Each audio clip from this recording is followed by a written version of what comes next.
Welcome to Paper Defiance, a fortnightly podcast all about indie bookshops and their owners. My name's Alex, and I'm recording this on Wadawurrung land in Ballarat, Australia. It's exciting to have you join me.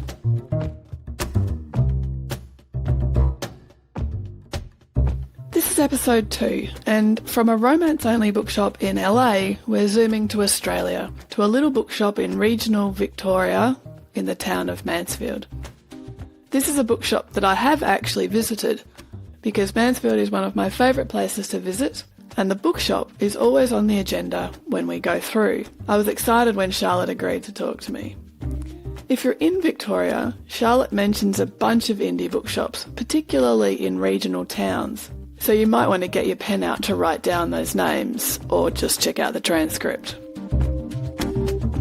I should also note that I asked Charlotte what should have been a sensible question about dealing with COVID, but instead it came out a bit garbled and frankly a bit stupid. I considered deleting it to salvage my pride, but Charlotte gave a good answer, so I've kept it in. You'll definitely know when you get to it. Oh, and do remember to keep listening after the end of the interview, because there's another vignette about visiting a bookshop. Over to Charlotte. My name is Charlotte Lindsay, and I have a little independent bookshop in Mansfield in northeast Victoria, which I opened. Well, it was an existing bookshop that I bought at the start of 2020 and revamped, and opened on the 2nd of March 2020, so which was exciting. And then a week later, we were slammed with, the great COVID pandemic, and it's been a busy few years, but things seem to have settled down, and yeah, it's going well. Excellent. I'll get to the COVID bit in a moment, but can I start a bit before that? How did you get to the point of taking over the bookshop in Mansfield? I'm an I've been in the building industry all my life, and with my husband who's got a building business, and I'm a building designer by trade and a carpenter by trade, but building designer. And I've always worked from home with our girl, looked after our girls, and I got sick of it. We went and lived in France for 2 years in 2014 and 15. And when I came back, I thought, right, this is it. I'm going to do something different. And I just started working at a local cafe for about 4 years, thinking to myself, what am I going to do? What am I going to do? Full midlife, crisis. The girls were growing up and finishing school and heading off to uni and what have you. And the bookshop has always been something I've had my eye on, and I've always wanted to do, but there is no way I could have done it with small children because Rick's away a lot and things. And it came on the market for a vast sum of money, and I was like, nah, not possible. And I thought, well, they'll probably just shut it down because they were an older couple, and they sort of were running it into the ground. And then one day a local accountant came into the cafe and said, Charlotte, we really worry the bookshop's going to shut down. And I'm thinking, yeah, good. And so there's a group of us thinking we should buy it as a social enterprise, as a community bookshop. Would you be interested? I said, yeah, I'd love to be part of that. Can I run it? And he said, well, you need to apply for the job. And I'm like, oh. And the weekend went by, and I was awake all weekend thinking about it. And I said to Rick, I have to buy that bookshop. And I met with our accountant and talked figures, put an offer in, which was much less than what they wanted, and they accepted. And I rang the guy setting up the social enterprise, and I said, look, I'm sorry, Tim, but you've lit a fire. And he said, no, that's great. We just want the bookshop to stay open.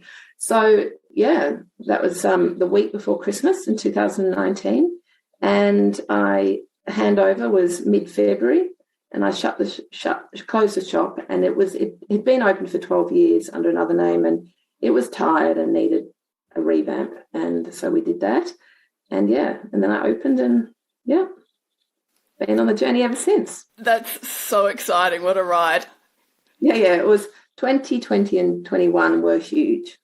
I realised absolutely exhausting. 2020 was 7 days a week of just, trying to keep my head above water and thinking, what the fuck have I done? What have I done?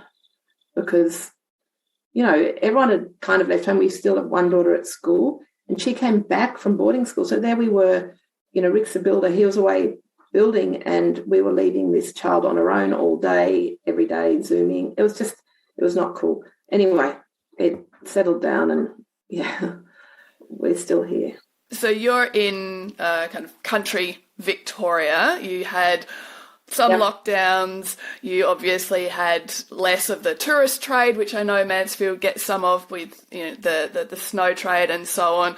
How big? Well, obviously COVID had an enormous impact. What were some of the main things that I guess you hadn't expected that COVID brought for you? Well, I don't really know because I'm just a COVID baby.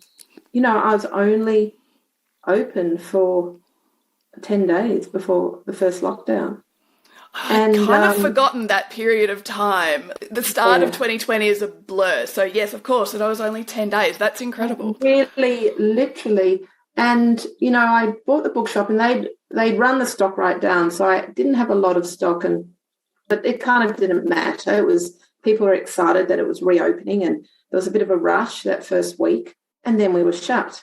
And I was like, hell. And I really thought, what have I done? And people say to me often, well, would you have bought the Bookshop if you'd known about COVID? And I was like, no, you don't risk.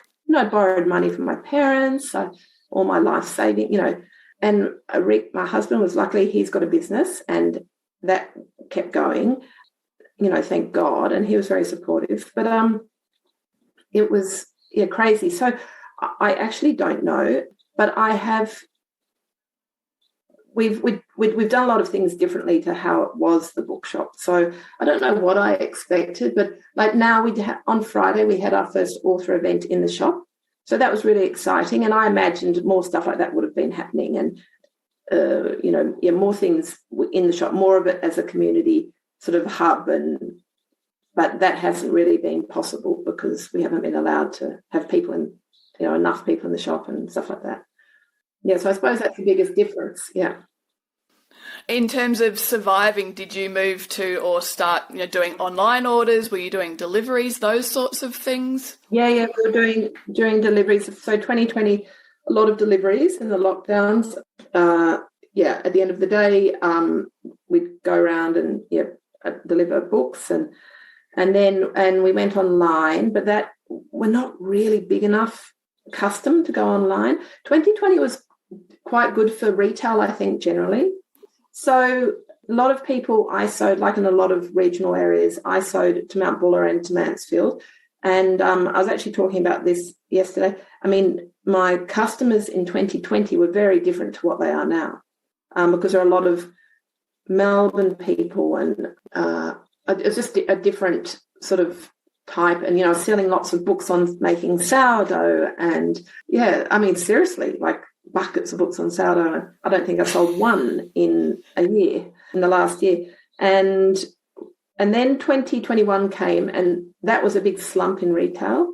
I think, people were sick, I gather, that, everyone's been excited about all the first lockdowns, weren't they? We've been locked down, we learned to make sourdough, we read, we do whatever.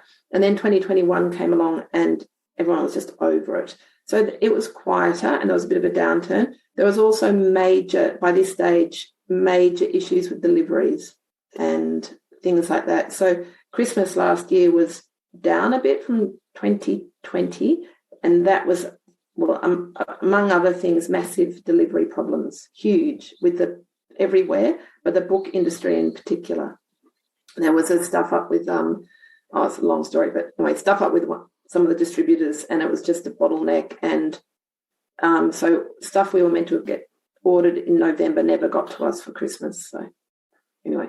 Going back to something you said earlier on a hopefully slightly more positive note, you said the bookshop needed revamping. What were some of your big plans? What did you want to achieve with that revamp of the shop? I really wanted to bring it up to date. The shop itself is a great space right in the middle of the main street. In Mansfield, we've got the money side and the sunny side. So the money side has a supermarket in it, the two chemists, the newsagents, Target, it's now Kmart, and then gift shops and a bookshop. And we're right next to the supermarket. It's a great spot. But the bookshop was, I don't want to run down the people who had it before because they did a great job, but it was dark purple with lime green shelves. It was very sort of 90s, and I really wanted it to be, it was tired. And so, we painted a different colour, and we got cool light fittings and plants in there and filled up the shelves to the brim. And just, it's a beautiful old building with creaky wooden floors that people love, and a sort of stained glass front window, not a LED light front window. And, really, we try and do really eye-catching window displays and just try to draw people in, because, people are going past all the time to the supermarket. It's a great spot.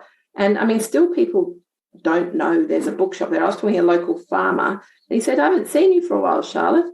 And I said, that's because I'm always in the bookshop. He said, what bookshop? I said, the bookshop in Mansfield. He said, he's a local farmer, and, he just had never realised. He obviously never goes down the street. Yeah, so really wanted to create a really sort of up-to-date, not groovy, just welcoming, and it's quite cosy, and, wanted a space, one of those magical bookshop spaces that when you walk in and, people walk in and go, smell the books, and just sort of blown away by the colours and the space, yeah. And in terms of stock, how did you think about restocking the shop? What sort of vibe did you want to have with the books? What sort of spread? Well, I really wanted to build up what they call the backlist. So, every month there are new releases that come out, and just every month from every publisher, hundreds and hundreds of new releases. But I really wanted to, and they'd had that type of thing, but I really wanted to be, A, have the up-to-date new releases, but B, have the backlist. So say Barbara Kingsolver, who wrote the Poisonwood Bible, she's got a new book coming out. I love her work, and I wanted, I've got things like the Poisonwood Bible in the shop, her old, the Lacuna, other books she'd written, and say all the Tim Wintons, and say all the Cormac McCarthy's. Well, these are all my favourites. So, but have a lot of what they call backlist, or previous they've been out for 10 or 15 years, not just new releases. And then, of course, there is stock that I'm interested in that maybe, that we, funnily enough, we're quite heavy on architectural books. And we have a lot of nature writing and science writing, which, again, I really like. And one of the girls who works for me really likes. What else so it does depend on what we like, because, we hand sell it. Our biography section is quite full. We all like reading biographies. And I have another friend who works in the shop who's the librarian at the Steiner School. So we've really tried to build up our children's section, and we have a fabulous range of hardback children's books, beautiful picture books, and chapter books and novels across the ages. So it's a bit of everything. Things we don't sell much of are expensive art books, and expensive interior design books. And I think that's, there's not a lot of money in Mansfield, so I thought we might be selling a bit more of those things with the Mount Buller market, which is Melbourne people heading up there. But I don't know if they're in town that much over winter. Don't know. It's my first winter. Are there many local writers in the area that you can stock, or is that not really something that the community does? Oh, no, we'll support any local writer.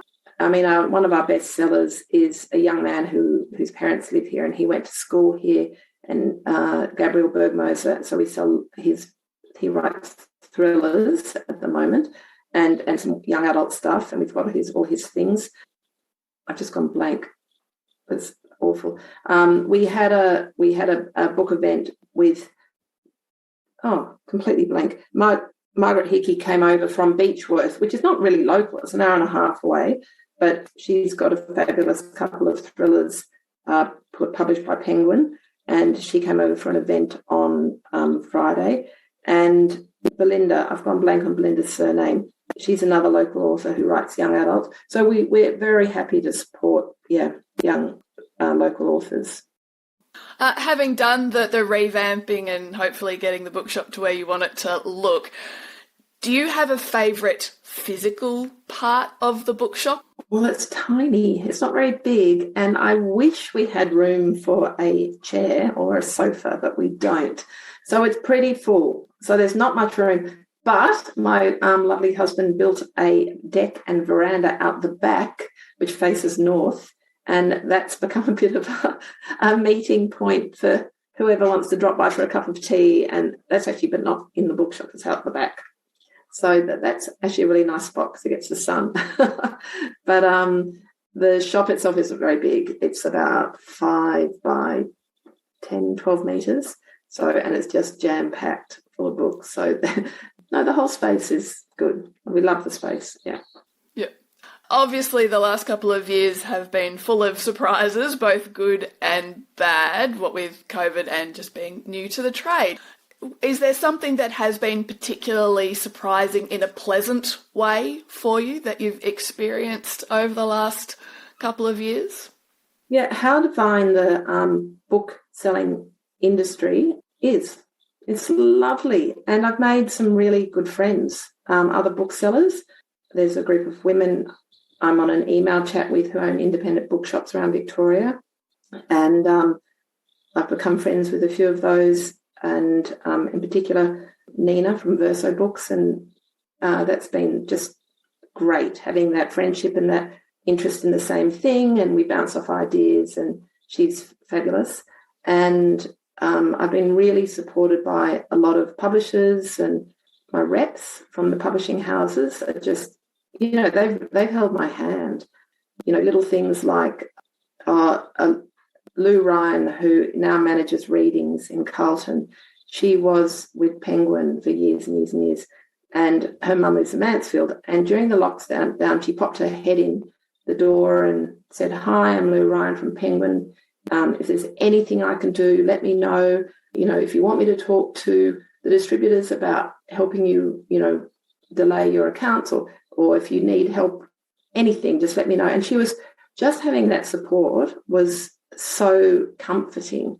And the Avenue Bookshop in Albert Park in Melbourne, beautiful bookshop, and Kate, the manager there, and Kristen, who works there, Kristen came to see me before the lockdown in the first week I was open, and Kate was really helpful. And now and then I'd panic about something with our computer system, which was a new one I took on, and I'd ring up and I'd say, "How do you do this?" And they're busy, and they just would tell me.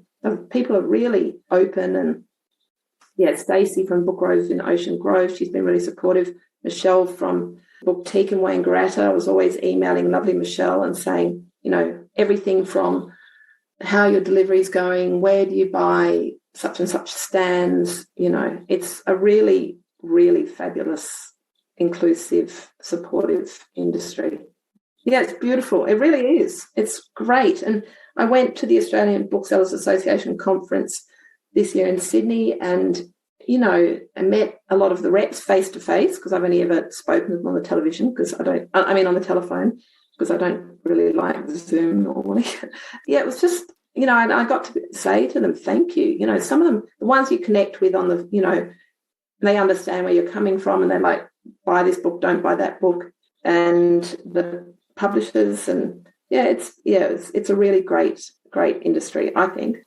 Taking a broader look, you said obviously you stymied the idea of it being a social co-op within Mansfield by buying it yourself, which speaks to the idea that Mansfield as a town wanted a bookshop. They wanted to keep it. What do you think the point of a physical bookshop is in 2022?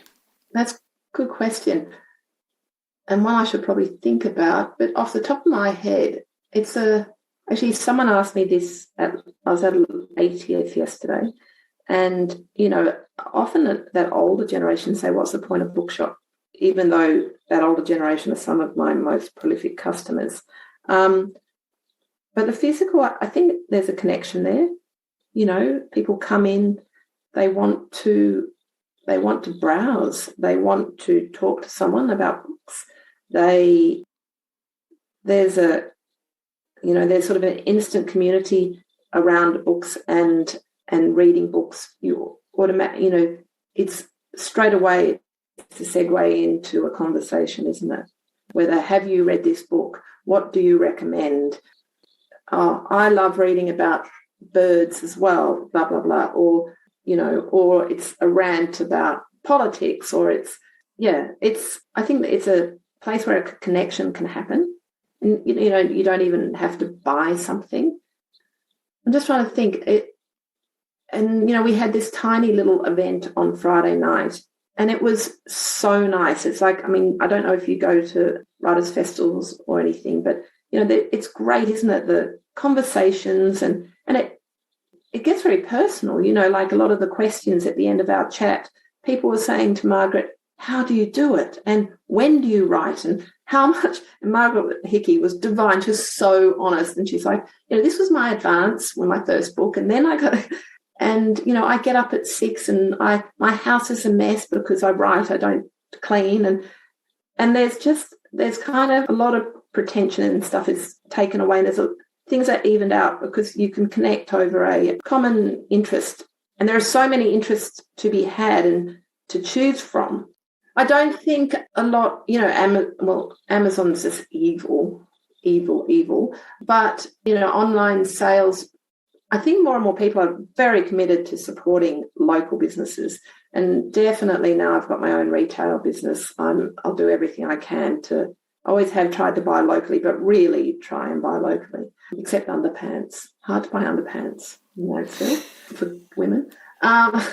And it's, I think in this world of internet and screens and fast and furious, people still love that connection, coming in, that physicalness of being in a place surrounded by stories and interests and others who are on the same wavelength. We're preaching to the converted. Charlotte, I've got 2 final questions. The first is, what are you currently reading? A fantastic book. I don't have it with me. It's called Salt and Skin. Skin and Salt by Eliza Henry Jones. New release from Ultimo. Really good. Really enjoying it. And it's set on a remote Scottish island, and a young Australian family go there for research, after leaving behind a trauma at home. And it's got a bit of witchy, a little bit Hannah Kent along those lines, if you like Hannah Kent.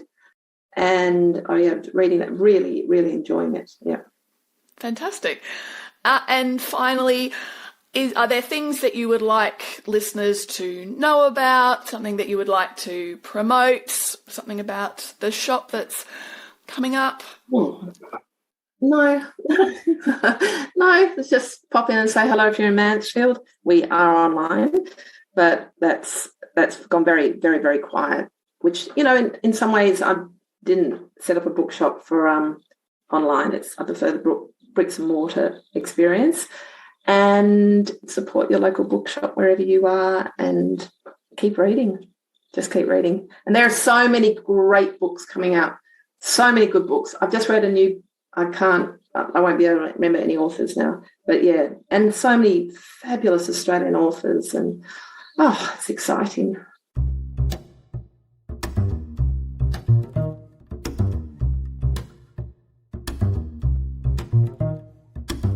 My thanks again to Charlotte from Ink Bookshop in Mansfield for her time. As promised, this isn't actually the end of the podcast. Each episode I'm featuring a vignette from someone talking about one of their favourite bookshops. And this is Amy, with the sort of bookshop experience that I, for one, have only dreamt about.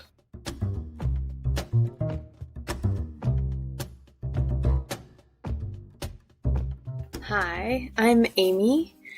And I once wandered into a bookshop around 10 o'clock at night off the streets of London.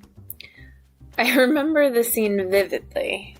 The store was lit up like a beacon on a dark street. The shelves in the store stretched for miles. 2 millennial gentlemen sat in true hipster fashion, one black jean-clad leg atop the other. Their long, dark curls were glistening about their black-framed, bespectacled faces. Of course, one was reading Foucault, and the other Hemingway. I traipsed in and gazed up at the layers of books on the top shelves that I could never hope to reach. And then my gaze made its way down and around, resting on the naked ladies that decorated the covers of mammoth photography books that lined the flat-surfaced tables in the center of the store. Finally, my gaze turned to the extremely used section, where I found an old Penguin copy of The Tenant of Wildfell Hall by Anne Bronte for the £2 that I could afford.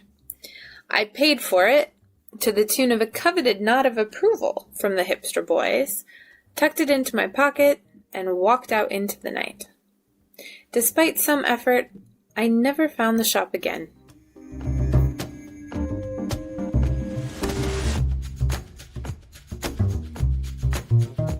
Thanks for listening to this second episode.